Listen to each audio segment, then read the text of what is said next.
Good morning, good morning. This is Spirit Journey. Today is Monday morning.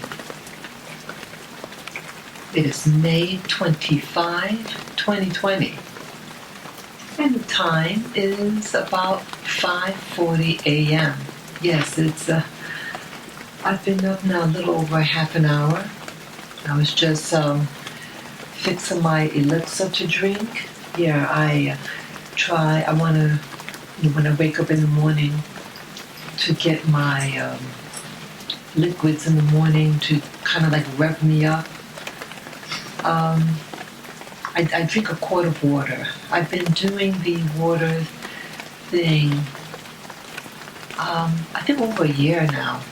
Yeah, I try different things.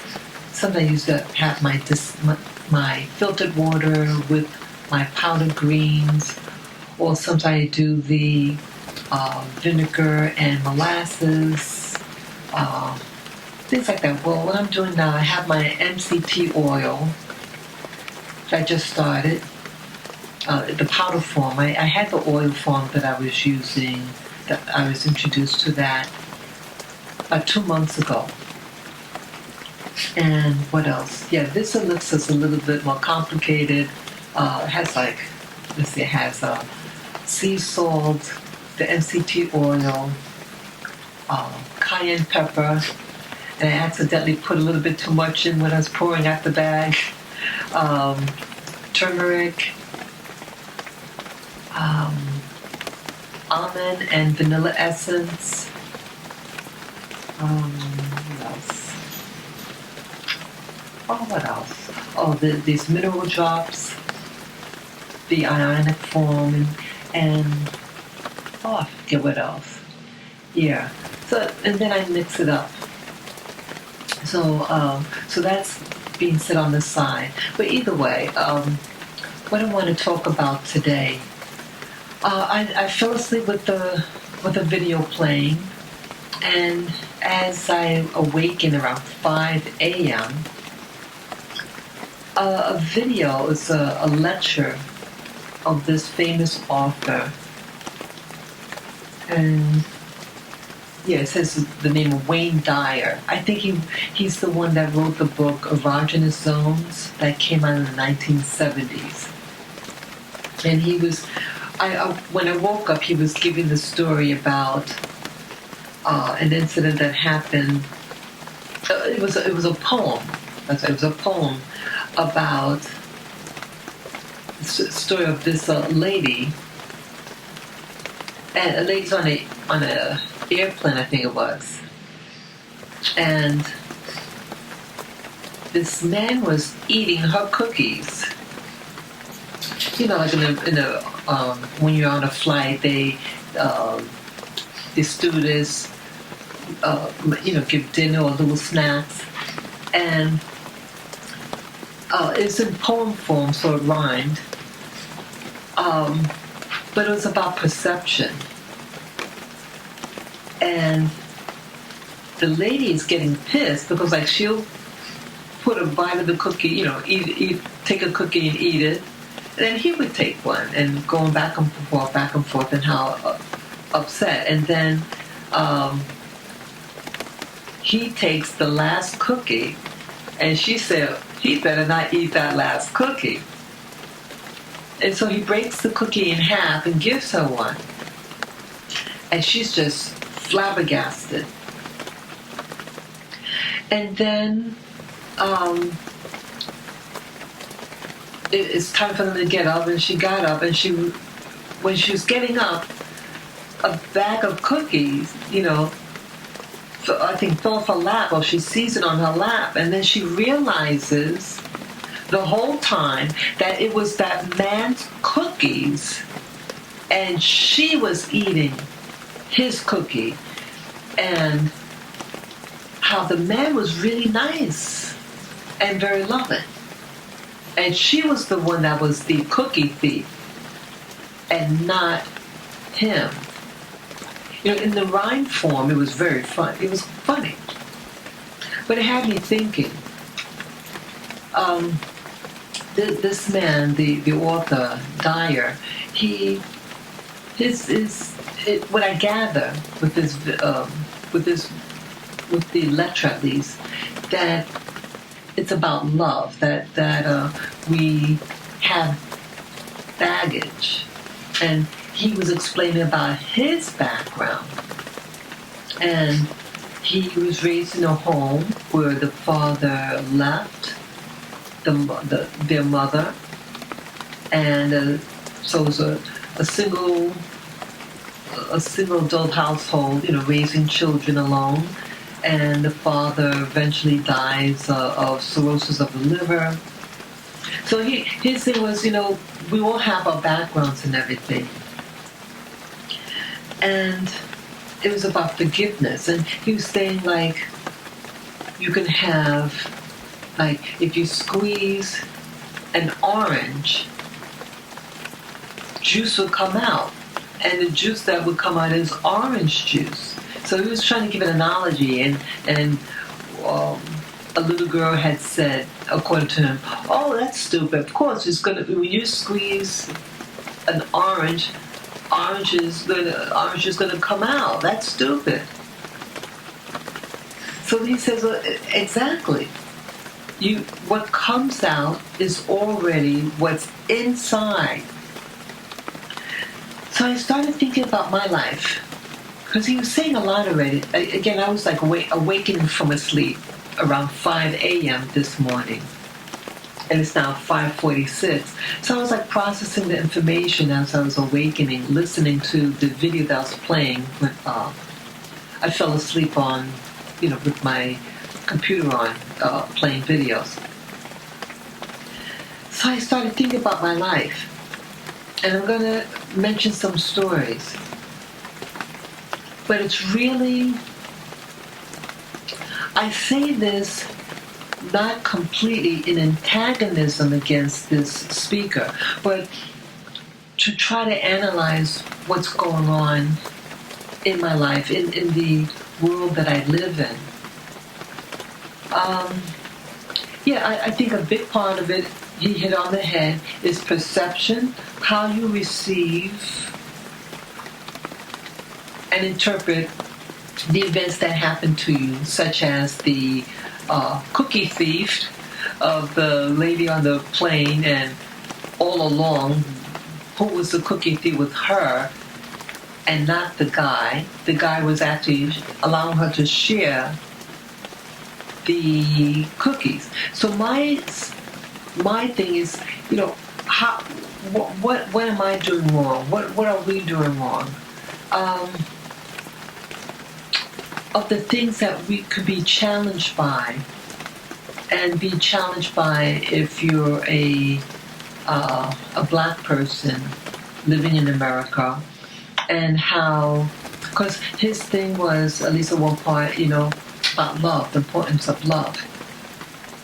And I'm thinking, in my perspective, that I think a lot of blacks in America, or people of the African diaspora living in America, so let's say you're from the Caribbean, like Puerto Rico, or Jamaica, or Haiti, or Brazil, Brazil's South America, but what I'm getting at. All these places are people of the African that consist of people of the diaspora.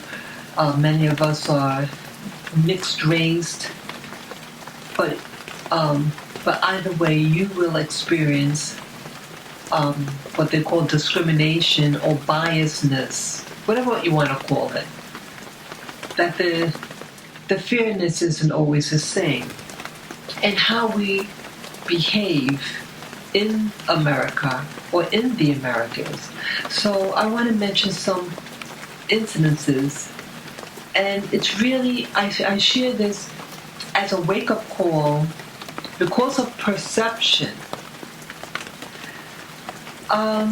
I hope I remember all of them. I know one of them, when I want to talk about the couple with the child that I saw in a park 2 days ago, about the black jogger in Georgia who died died while being black as he was jogging. And just other things, if I can remember. Well, being black while jogging, that guy, I think it's Aubrey or something. I forget his name. My apologies. And my condolences again to the family and friends of this individual. Now, he was a jogger, and curiosity had him stop in front of the house that was in construction. And people in that neighborhood know it's a house under construction. It's not like a complete house that it had a door on it, and then he broke, if he broke in. But this something that was open. It was open to the elements. That's how come he was able to just walk in. So it's no break-in. And the whole process of him in the place was 3 minutes. And I figured someone's going to thief something in 3 minutes at a construction site, and then they saw him jog off. Well, according to them, running. But he didn't run into the structure. He stood and looked at it and walked in. And it was at that point when him entering was when a neighbor called 911 against him. And he stayed. The neighbor stayed and watched outside and waited for him to come out. And when the jogger exited, he's still on the phone, the neighbor, and he's telling the 911 dispatcher, he's running away from the scene. Now, again, I don't know how another neighbor in their trucks found out about it, and they ran. They chased him in their truck, and then they shot him dead with their rifles, even though it wasn't their house. But it was an urgency. These two people in the truck, and then there was a person that was behind the truck, whether they were just, I don't know whether they were along with the truck, or they did live in the neighborhood too. I don't know where they were going, or whether it just happened to be there and they just took their camera out, went the rifles, or whatever you call it, a shotgun. It was two shotguns that were pointing at the guy. The person that got murdered. But either way. So that story came in my mind as this author on the video is talking, about love. And see, in my perception, and again, we're all going to have different perceptions to the same story. That's life. But in my perception and understanding, being a black person in America, black people and blacks in the Americas, whether you're mixed race or pure, dark-skinned black, whether you're English-speaking, Spanish-speaking, Portuguese, French, it's all basically the same, but again, perception of what you might even identify with now. But either way,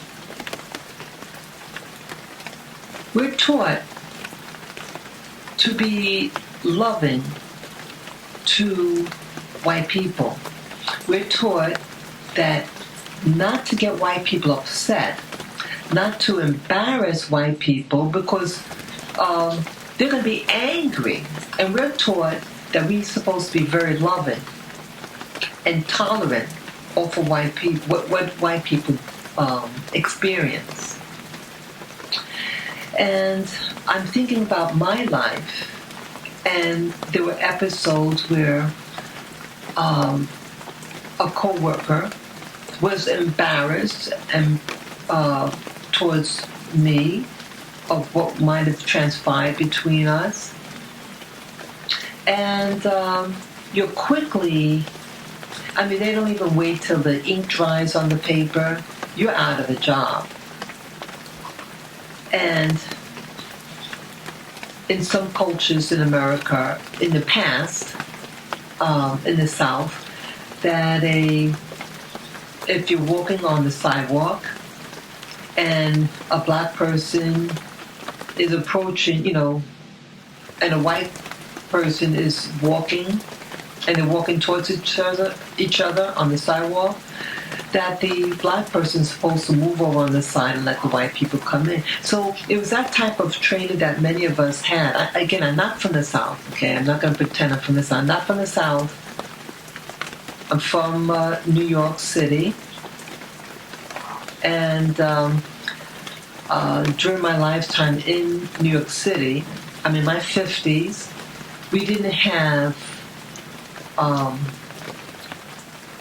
legalized segregation at that time when I was born, but it was socially segregated. Okay?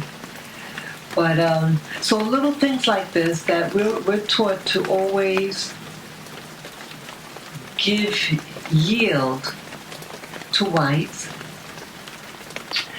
And then you hear of incidences like the being black while jogging, or being black while coming home from the 7-Eleven and you purchase some candy and you just walk into your relative's home that live in the neighborhood and you're racially profiled, like in the George Zimmerman who killed Trayvon Martin. That happened in 2012, around February 2012. And he was required, I guess, so this happened in Florida, southern Florida, and I guess culturally there, that Trayvon Martin, the victim, was supposed to just allow some stranger with a gun and question where are you going, what's your name, blah, blah, blah, because he said so. And if you resist and something happens, what they have in Florida, Florida is the South. Even though you have a lot of Northerners that live there, Florida is the South, and it's the deep South. And they have a law there called Stand Your Ground, and I'm sure the lawmakers there in Florida had their reasons for Stand Your Ground. You have a large black and Caribbean black / Hispanic people that live there. And so you have the lawmakers that usually are white going to set up laws where you can use deadly force if you stand your ground. And stand your ground could be interpreted many different ways, I would imagine. And this George Zimmerman used that right to murder a teenage boy, 17-year-old. And George Zimmerman was 27. And you never hear about any apologies. And I'm reminded of I was sitting down, I was talking to a family member at a park, and a white woman approaches me, and she's like on vacation, and she's with other older senior citizens, but she's standing real close to my face, and I'm sitting down, and I just thought she was being forward. And she was chit-chat a little bit, and she says, "Are you a native?" And I remember I was very irritated with her. And I told her I am a New Yorker. I don't like. I didn't like it. There's nothing wrong of being an indigenous person of the location where you reside in. But it came across very archaic. Like, I felt like I was on display, like in a zoo, and she's trying to identify what I am. But it was, I felt she was infringing on my space. And let's say it was reversed. Let's say I'm going on vacation and I approach a white person and I go up in their face.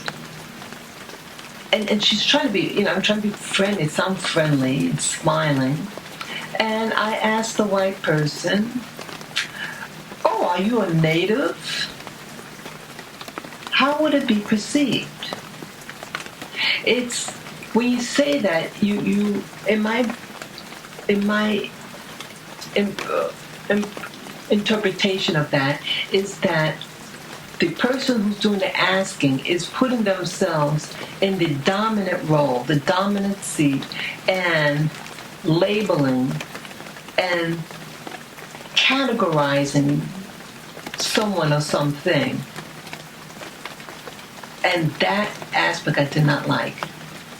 It's nothing wrong to be curious about what other people are, but you're just going to walk up to someone. And something like that has happened when I lived in Hawaii. And if you don't respond to them, they get angry. Now, in the case of Hawaii, I was at a residence, and I was sitting with someone who I know having lunch, and a white Southern woman. She was like in her 50s back then, and I was in my 30s. A very loud mouth, very fat, white Southern woman. And there's a glass panel. And the lady's pounding on the window. And she's asking me, "Are you black? Are you black?" And I'm just looking at her. And she starts screaming out. Because she was a white Georgia woman, and she wants to classify what I am. I've never seen this woman before. I'm living in Hawaii. A lot of people are brown complexion in Hawaii, and the indigenous Hawaiians there. Their skin is black. The pure-blooded ones are black complexion, but it's a lot of racial mixing, so a lot of them are my color, brown, not black in color, and cream and tan color. But why that need? It's that need again. So all these things happen and are experienced by a lot of black people or people of color, as it said. And how do we supposed to feel? But we're supposed to be loving. And all the problems are because maybe we're not loving enough and have this understanding. But it's never the person that's doing the offense,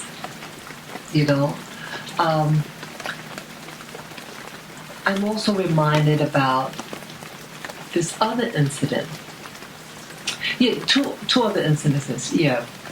One was the park incident that I initially mentioned that I want to talk about. And there's a beach incident. And I want to try to wrap this all together for the listener. I went to Central Park 2 days ago. So this was Saturday afternoon, early afternoon. And I went in a location, a little nook in Central Park. and this area is fenced in, and it just had two other people, and I wanted to. I like to. I like seclusion. So I wanted place, I wanted to feel open because I like to talk to myself when I go to quiet. I like to talk out loud and, just to, like in a meditative way, contemplative way, just to get my thoughts out. And it was a nice quiet spot, and I loved it. I love nature. I like looking at the trees, and it's very quiet. And a couple comes in. This is how do you classify? They were like the same complexion as me, Spanish speaking. They look like they come from the Caribbean, like myself.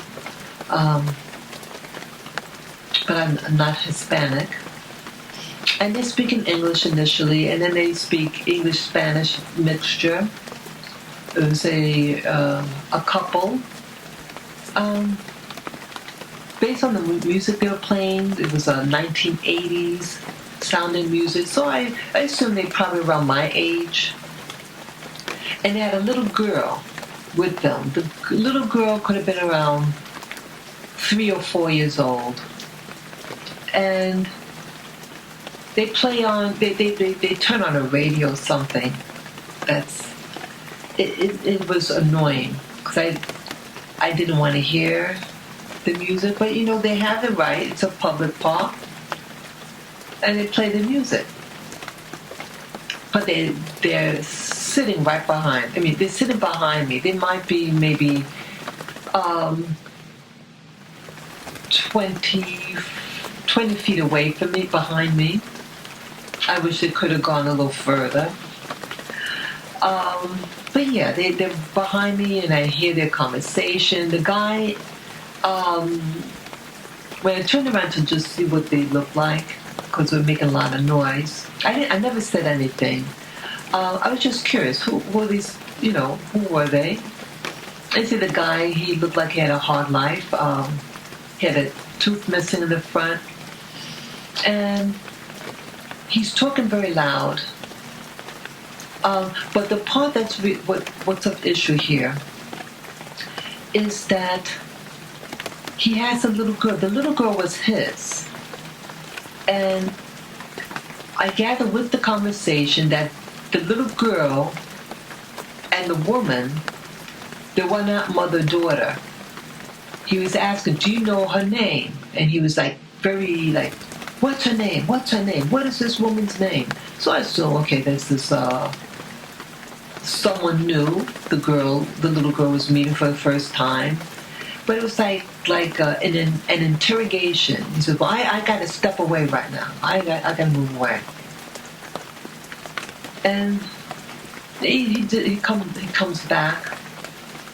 And the man and woman are sitting in a, intimate, they're not having sex, but it was intimate. And the little girl, okay, she's gonna, she doesn't want to be around that. And the place is closed in, it's fenced in. And the exit is right in front of me. Okay. So it would be obvious she cannot escape that plot unless she exits in front of the couple. And then he's along, where is she? Where is she? And he's yelling, and, it was really starting to get out of hand. And my anger was increasing. The anger I had towards the guy. The lady never said anything. But my thoughts were this, that since from the very beginning, upon them coming into the very quiet spot, they chose that spot, and they probably chose it because it was fairly empty and they felt safe enough to come in when they saw me. And they decided to stay and sit right behind me.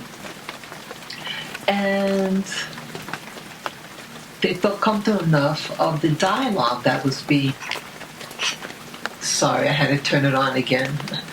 Yeah, so they shared they felt comfortable enough with the dialogue for me to hear. And again, they were he was loud, the lady was quiet. It was he throughout the whole time. And I gathered that this person had a lot of emotional pain. His pain, based on what he was saying, because at one point he just went off on the little girl. He never hit her, and things were getting personal. What he was saying, and threatening, and it's a little girl. The little girl was very, very timid, and never said a word. Never was disrespectful. So you snatched it out of my hand. Blah blah blah. So I asked myself, what is this guy's problem? Why would you bring a little girl over with you with this woman? And it seemed like it must have been a new woman, a new introduction, and you're going to introduce a little girl to this woman, and you're going to pay attention to this woman and not your own daughter. You're not going to bring toys or whatever to engage, so the little girl can be engaged in something while you two are getting it on or whatever. Okay? And the anger. And it's like, hey, where all this anger coming from? And so what I did was I got up and I left. And thank goodness they didn't get up and leave also, because that's what happened, another incident. So on another incident that happened maybe a year ago, I go to the beach. I go to Far Rockaway Beach. I lived near the area in the past. And guess what? In this whole big beach, Far Rockaway Beach is a humongous sized beach. And they could have gone anywhere along this beach. And upon the appearances of the people who attended this beach, I was the only one that looked the way that I do. At least my coloring. Sorry, my tummy's growling. Yeah, so all of a sudden, I think it was 3 or 2 people. It was a black, darker skinned black people, black Americans. And they come and they sit real close to me, really close, sitting right behind me. Now they have a whole beach to, but I gather again that, because I'm the only one that looks the way I do, and they feel safe enough to feel comfortable enough, I should say, to sit next to me because they identify with my looks. Another black person. And other people, they didn't, they looked a little, they were other. So I gather because how close they sat to me, that they felt comfortable to sit next to me. And the potty mouth, the N-word that was coming out.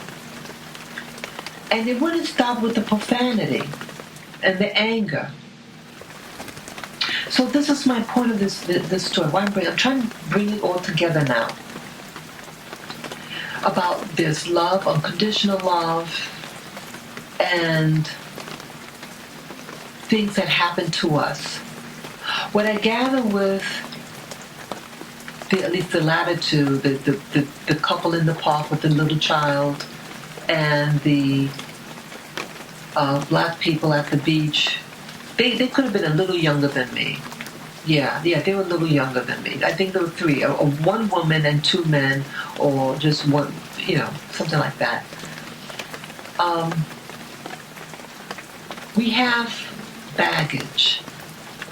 And sometimes things in our past, living in this country, we become animated.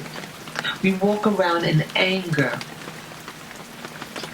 And when the environment is quiet and you see someone that you feel familiar with, you sit next to them and then you start venting. And venting the real you, the juice, the orange juice. You know, we put an orange in your hand and you squeeze the orange juice comes out. It's what's inside the food that comes out. So what I'm getting at with this, trying to put it together, tie it in, is that we are being squeezed socially. And what's coming out is our pain. What's coming out with the person at the beach, you're using the N-word. None of those white people around me or Europeans, light-skinned Hispanics that live in that area, none of them use the N-word. But you did. And nonstop, and you were speaking in anger. And I gather that you're so used to talking this way, and you're going to bring that stuff, baggage, out in front of these white people or whatever, people outside of your group, and they're hearing this. You're so used to hearing that word that now you're comfortable using it. But God forbid if a white person or someone outside your group uses it, and they may use it in the same context you are, you're going to be offended and maybe a fight even start, right? And then you're going to call racism. Well, aren't you racist about yourself when you use those terms and words?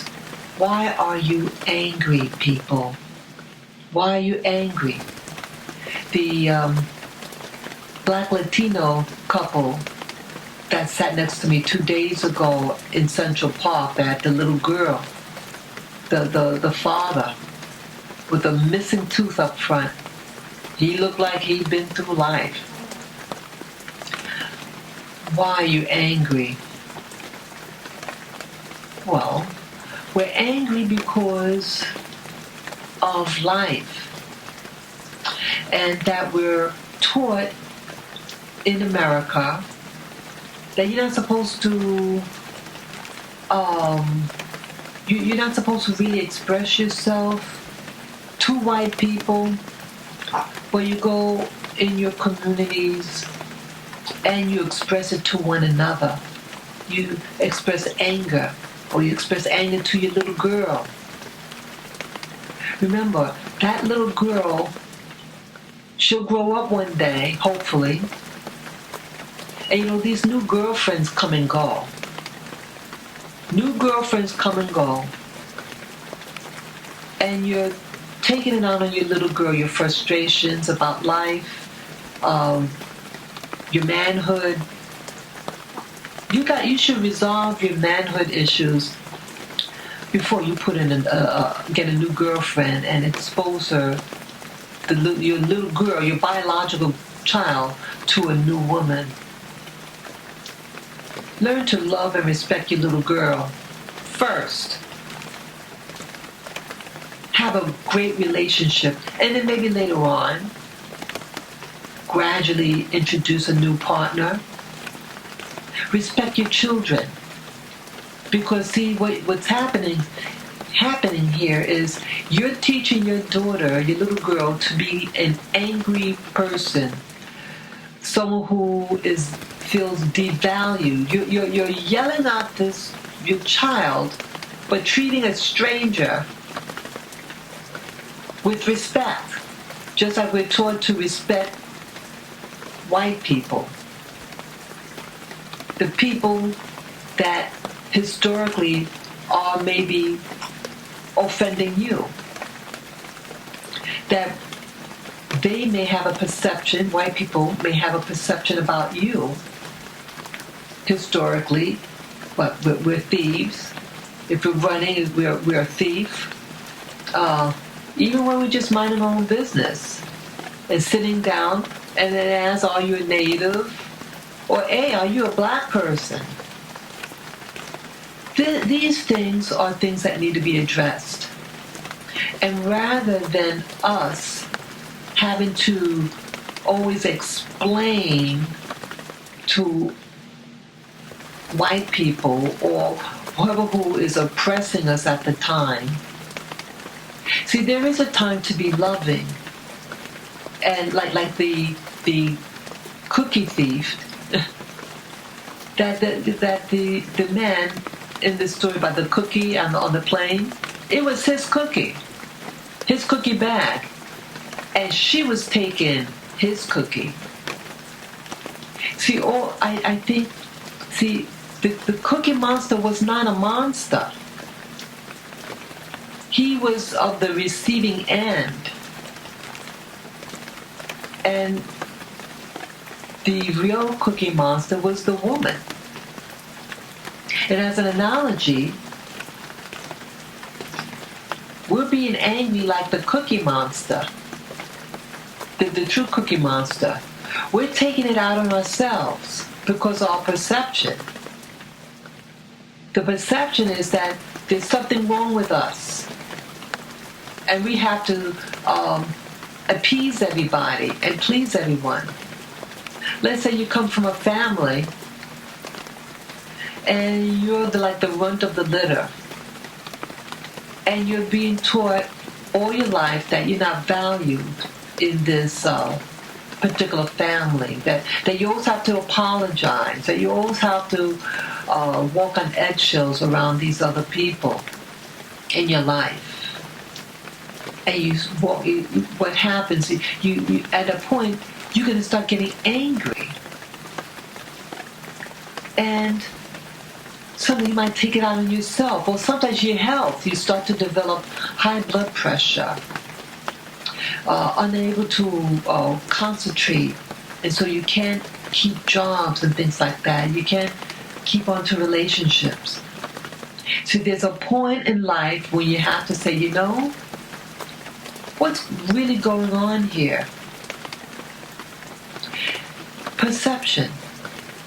You have other people's perception, and it can be imposed on you,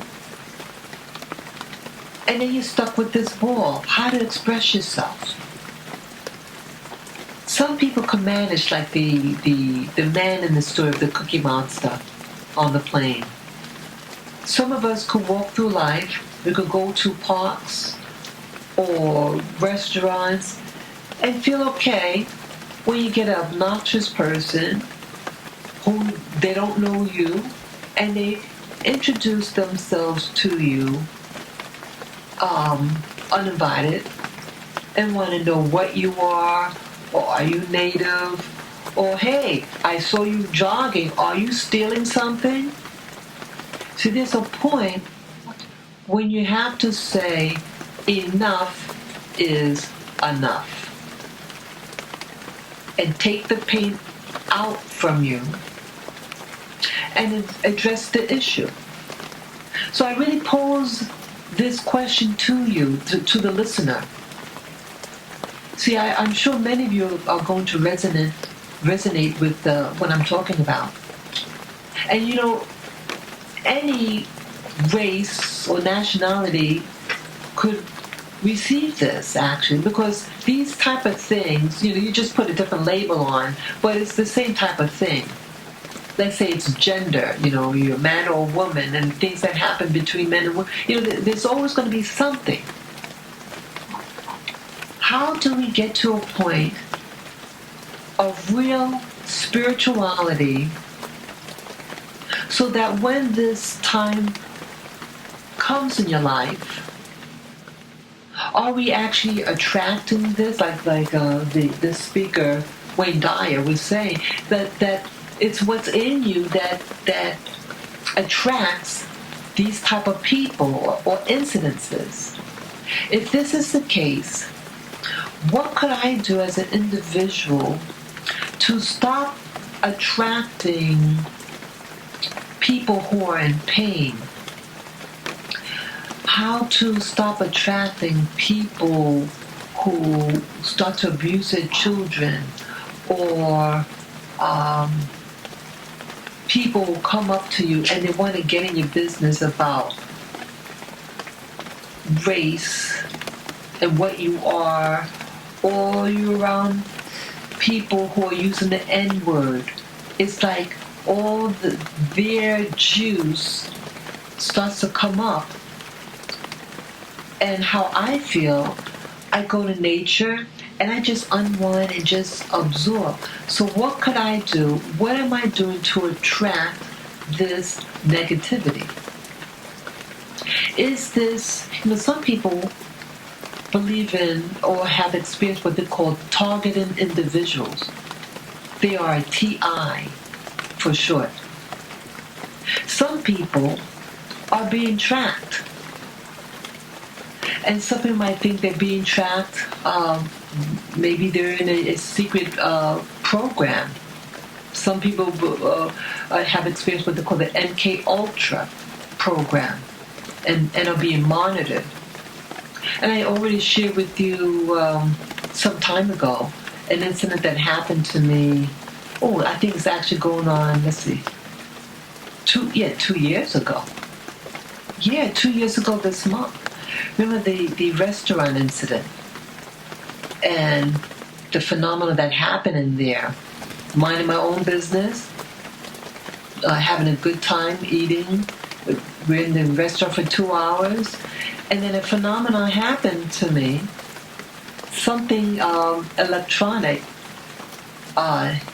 hit me electronically, caused my heart to start to race, severe earaches, diarrhea for a month.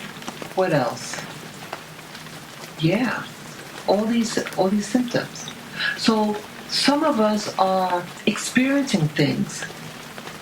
Some of us, no matter where you go, things follow you. Some people are being tracked. And some people, what one would call just life, things happen. Why do they happen? Again, I'm doing this video also to really as to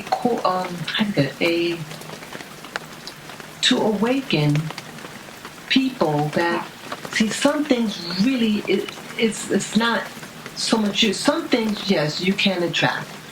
If you walk around moping all the time, you're gonna. Some people want to take advantage of people who are in their weakness, and I've seen things like that happen. But sometimes this might happen, they might antagonize you because they want you to stop what you're doing, to wake up, so to speak, and hey, toughen up type of thing. So what is it? What makes some people attract what they attract? I've been doing, when I was at the park, I was giving affirmations. And I was feeling pretty good. I was breathing in that air. It felt so good. So I asked myself, what was I doing to attract that? If I was giving affirmations and feeling good. One answer is, some of us have scars. And in this case, they're not physical scars, so I call it a spiritual scar. A spiritual scar that can be seen spiritually by others. So let's say you had a trauma of, let's say, child abuse, or let's say you were in war, shell shock. Let's say you've overcome a particular disease. Life trauma can leave a scar, even though the event came and went, and even though you think that you've overcome it, there are signs that certain traumas have happened to a person. Could it be this that's happening? So even though outwardly you feel okay, But inwardly, people who are sensitive to those traumas, it is like awakening their trauma, so to speak, like two resonances. You have two instruments, and if you play one, the other instrument, it resonates like two string instruments. You play one, the one next to it starts to synchronize. So even though one was playing, the other one kind of joins in, so to speak, because they're resonating the same frequency. So is it this? And if it's that, how do you overcome it? How do you get to a point to be like the victim of the Cookie Monster on the plane? And he knew what was going on. The lady was taking his cookies, and maybe he was. It's just coming to me now that the man in the plane probably knew that the lady thought that was her bag, and that her real bag was actually hidden behind her, and she didn't see it. He didn't want to embarrass her. So yeah, it took a lot of strength for that man to not want to, maybe he didn't want to embarrass that lady and say, oh, these are my cookies, yours is right behind you. Now, I would love to get to that point, to not have things fluster me, to not see my fellow Black Americans or Afro-Caribbeans or Afro-Latin America to have all this animosity and pain and drug abuse during all this crisis that's going on. I live in New York City. You can see my window. Yeah, I live in a big city. That many of us in this crisis is in pain. A lot of us are losing work. And I would imagine, like when work is being cut, at least when I was in the job market, I'm not in the 9-to-5 job market anymore. But when I was, things are very tight, very, very hard, and it's usually said that you are usually the last. Sorry, it's a little glitch there. Usually, you're considered the last hired, first fired. So I'm wondering, this modern day crisis with this virus, who's losing a lot of the work? I see on the street a lot of Black people. Yeah, during the early part of this crisis. And I did go out, and I had my goggles and mask on. And back then, when it initially started, I thought it looked so cool with it on. And then I said, I don't want to have this mask on. But either way, I saw many of us on the street, many Black people on the street. And some of them looked quite happy. Some of them were in groups, and they're having a good time out there. Some of us look really spooky. And then I started seeing white people on the street, and they look the most spooky. The white people, white homeless people in New York City. Yeah, new faces. Where they're coming from, I don't know. They don't look like local people. They don't look like they're from the city. They look like from out of state, from somewhere far away. So what's happening? So my concern is, how is the community, whether you're a Black person who's English speaking or Spanish speaking or Portuguese or French speaking, we are in pain. And I would like us all, including myself, to overcome this pain that we're experiencing. This is very important to me. So I have my alarm clock on. It's gonna run alarm soon. So these are my thoughts. Let me know what answers you have, what we can do to uplift us, so that when we're out in public, we can walk in dignity and pride and treat our children with with love. So peace and love to you, the listener of this video. Take care, guys.